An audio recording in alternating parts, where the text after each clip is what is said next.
I ran the marathon. I did the silent meditation retreat. Consistency actually makes progress.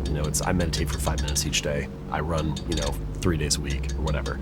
And so people need consistency more than they need intensity.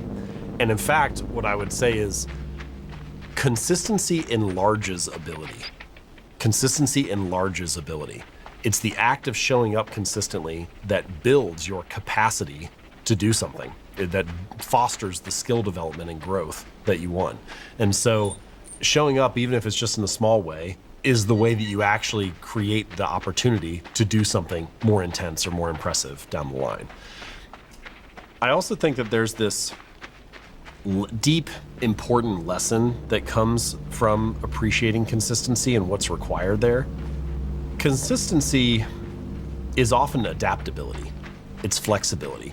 There's this story about like mental toughness and being being a disciplined person that we tell ourselves that something like, I grind to make sure this happens. I will make it happen no matter what the circumstances. Like that, the mentally tough person pushes through regardless of what they face.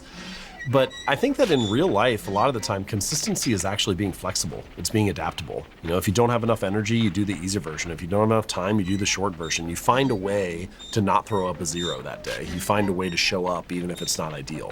And that is actually being very mentally tough.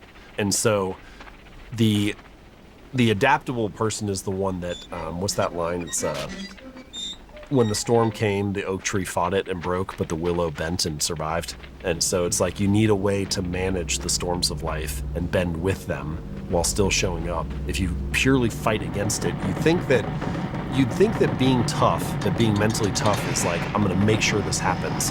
But it actually makes you somewhat brittle. You need it to be a certain way. And when you need life to be a certain way to succeed, you become held hostage by the situation.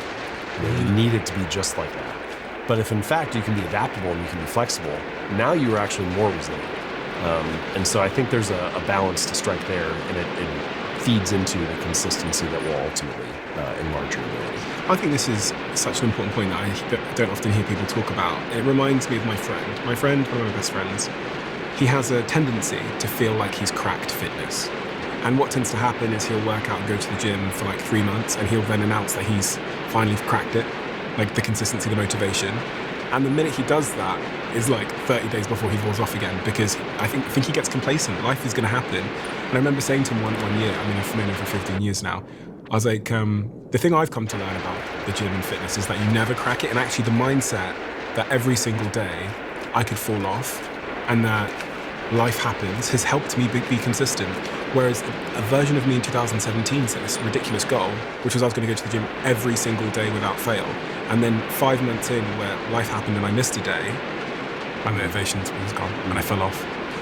You see this a lot with top performers in many different domains, which is it's not that they don't make mistakes or they don't slip up. Everybody slips up, but they tend to get back on track quickly.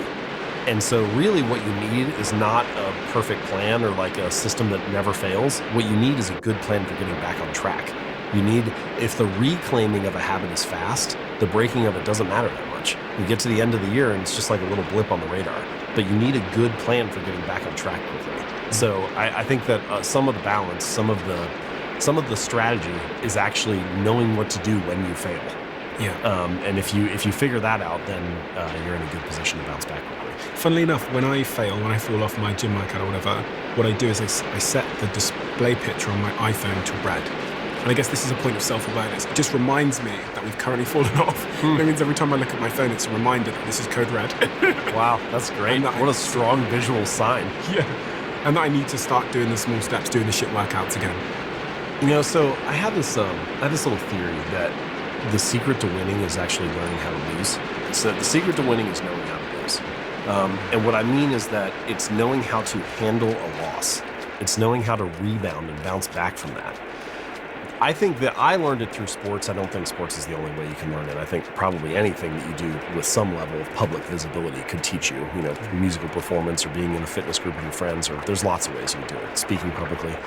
But one thing about sports is that you're going to fail in front of the rest of the team. the ball will come to you. You'll start make the strikeout to end the game, or like, you go into the gym and work out with the team and like you miss a lift or you're the weak one or whatever. Like that doesn't feel good. But then you realize life moves on. You got to go on to the next set and you have to show up again the next time. And each little instance where there's like a little failure like that is practice for you to bounce back again. And I think it's important to have something in life that's like that. It's teaching you how to respond to failure, that you're learning how to lose and how to bounce back from a loss so that you can ultimately win. I got to the point at the end of my career, my senior year, where I was basically like, listen, I don't want to lose, but if we're going to lose, I'd rather it be me.